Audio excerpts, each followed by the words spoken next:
सबसे पहले तो सभी अपने समाजवादी पार्टी के सांसदों को बधाई देना चाहूँगी और साथ में उत्तर प्रदेश के सभी जनों का भी धन्यवाद देना चाहूँगी कि जहां उन्होंने एक सकारात्मक राजनीति का आज सहयोग करके एक भारी संख्या में लोगों को संसद में पहुंचाने का जो काम किया है, और मैं धन्यवाद देना चाहूँगी सब। मैम, अयोध्या की सीट बहुत महत्वपूर्ण है, उसमें जिस तरह से मैं समझती हूँ लोगों का लोकतंत्र में लोग अगर खुश नहीं होते हैं तो वो अपने प्रतिनिधित्व को अपने हिसाब से चुनते हैं। अयोध्या में भी यही हुआ है कि कहीं ना कहीं लोग नाखुश थे और उन्होंने अपना सांसद जो चुना है वो समाजवादी पार्टी का चुना। मैम, आखिरी सवाल लेकर प्रधानमंत्री नरेंद्र मोदी शपथ लेने जा रहे हैं तीसरी बार, क्या कहेंगे? मैं समझती हूँ कि ये जो अगर तीसरा काल अगर शुरू हो रहा है तो मैं समझती हूँ कि वो जो मूलभूत जो सुविधाएं लोगों को हुई हैं और जिस तरह से बेरोज़गारी चरम सीमा पे है, महंगाई का जहाँ सवाल है, जहाँ महिला के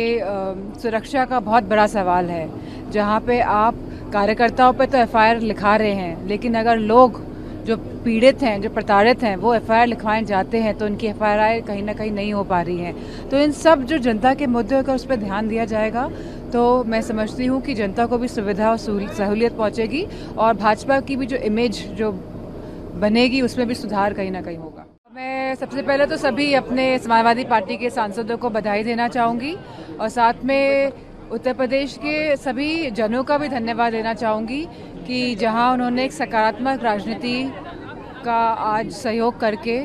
एक भारी संख्या में लोगों को संसद में पहुंचाने का जो काम किया है, और मैं धन्यवाद देना चाहूँगी सब। मैम, अयोध्या की सीट बहुत महत्वपूर्ण है, उसमें जिस तरह से मैं समझती हूँ लोगों का लोकतंत्र में लोग अगर खुश नहीं होते हैं तो वो अपने प्रतिनिधित्व को अपने हिसाब से चुनते हैं। अयोध्या में भी यही हुआ है कि कहीं ना कहीं लोग नाखुश थे और उन्होंने अपना सांसद जो चुना है वो समाजवादी पार्टी का चुना। मैम, आखिरी सवाल लेकर प्रधानमंत्री नरेंद्र मोदी शपथ लेने जा रहे हैं तीसरी बार, क्या कहेंगे? मैं समझती हूँ कि